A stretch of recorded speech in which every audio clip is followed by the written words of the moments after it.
Hello, welcome to the Moon Scarab channel. My name is Ramon. On this video, we will talk about the correspondence of color and music with tarot and its combined history from ancient Greece through the Golden Dawn to today's version of B.O.T.A. We will also see and hear these correspondences of color and sound of all 22 cards of the Major Arcana. Let's get started. Colors, as well as sound, carry vibrations and energy. Tarot has a close connection to color and sound by association of each of the Major Arcana cards with a specific musical chord and chromaticity. These provide layers of symbolism, harmony, and vibration to the meanings of the cards. Musica universalis, literally universal music, also called music of the spheres or harmony of the spheres, is a philosophical concept that regards proportion in the movement of celestial bodies, the sun, the moon, and the planets, as a form of music. The theory originated in ancient Greece. The music of the spheres was a model of the universe proposed by Pythagoras and Aristotle, which explained cosmology in terms of spheres in which the sun, the moon, and the planets were pinned, while their motion was driven by something similar to music. Anicius Manlius Severinus Boethius was a Christian philosopher of the 6th century. In his work, The Music of the Spheres, he assigned the musical value to each of the known planets based on their positions in the sky relative to Earth, similar to a musical scale. At the time, the sun, the moon, and the planets were thought to revolve around Earth in their proper spheres. The basic scale begins with the moon, followed by Mercury, Venus, the sun, Mars, Jupiter, and Saturn. Remember that at the time, the other three planets, Uranus, Neptune, and Pluto, were not discovered, not until the 1700s. As we know, Pluto is no longer a planet since it was reclassified as a dwarf planet in 2006. The concept of universal music was later developed by 16th century astronomer Johannes Kepler. Kepler did not believe this music to be audible, but felt that it could be nevertheless be heard by the soul. The idea continued to appeal scholars until the end of the Renaissance, influencing many schools of thought, including humanism.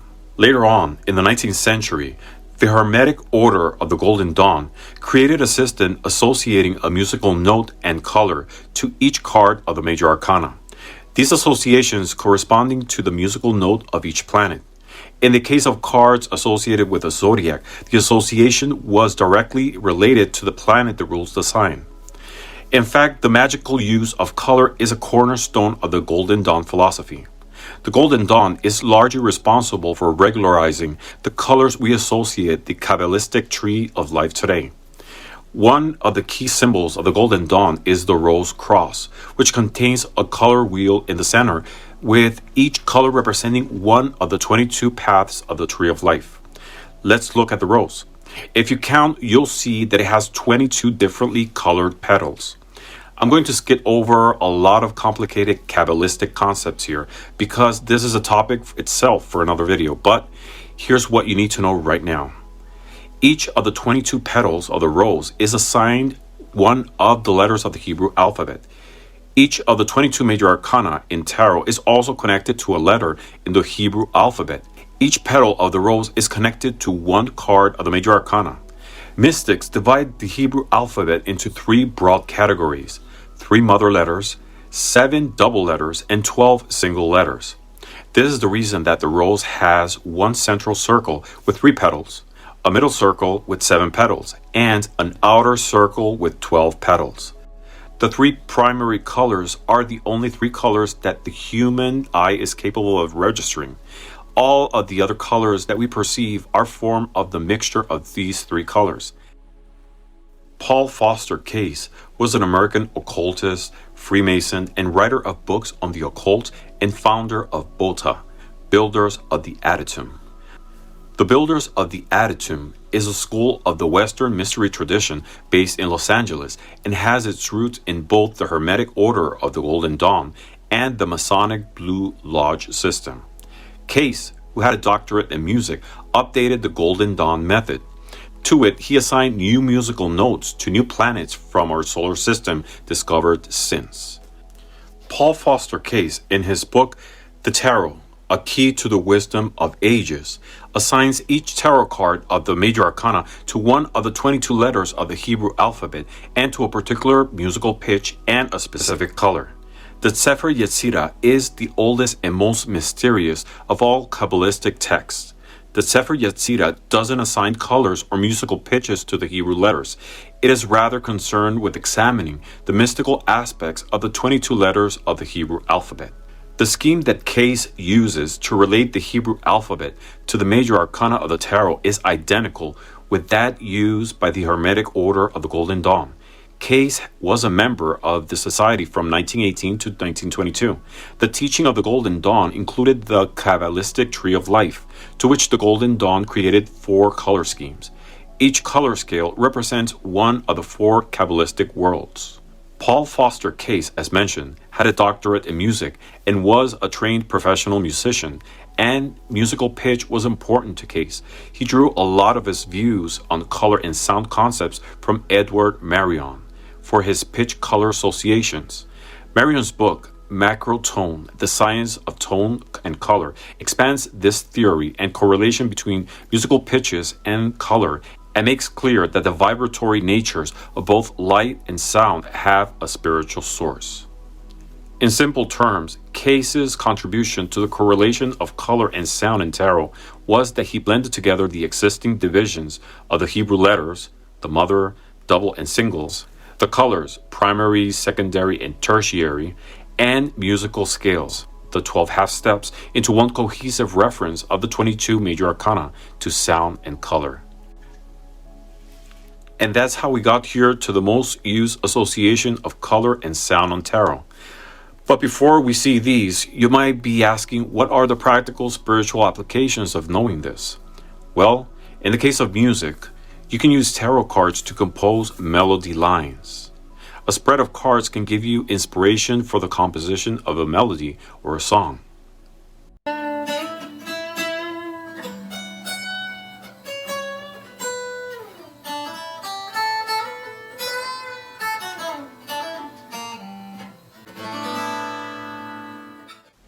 Two, as it happens sometimes to all of us, we have this song stuck in our head for days with no reason. If you have a melody that is deeply speaking to you in any given situation, you can analyze it in terms of its possible underlying tarot cards and messages. Through its musical notes, you can determine the cards' correspondences underlying them.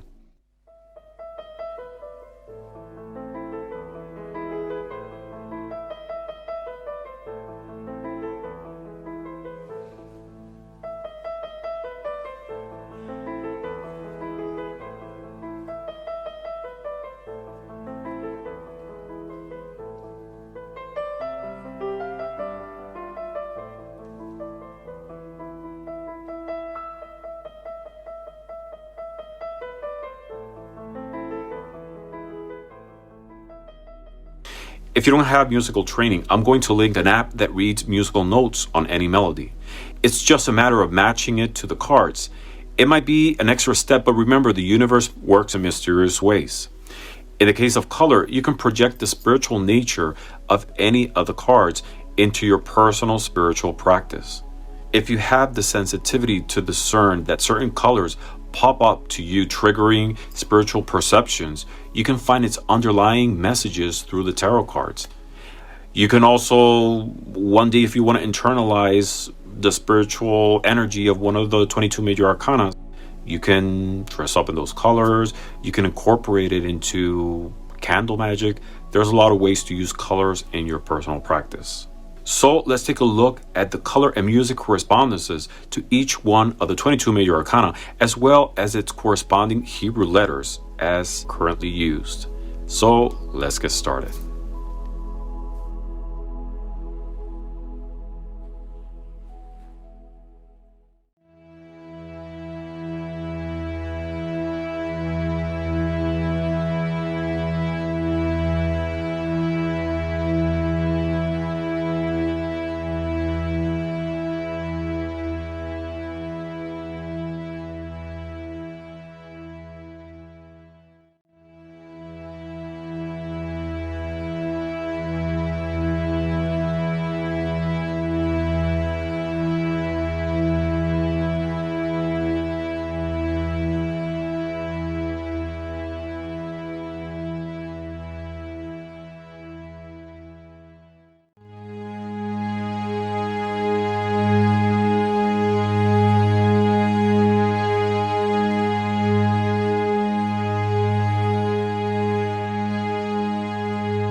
If you like this video, please give us a thumbs up, leave us a comment, and share it with someone who might benefit from it. And click the subscribe button for more future videos about tarot, divination, and other esoteric topics.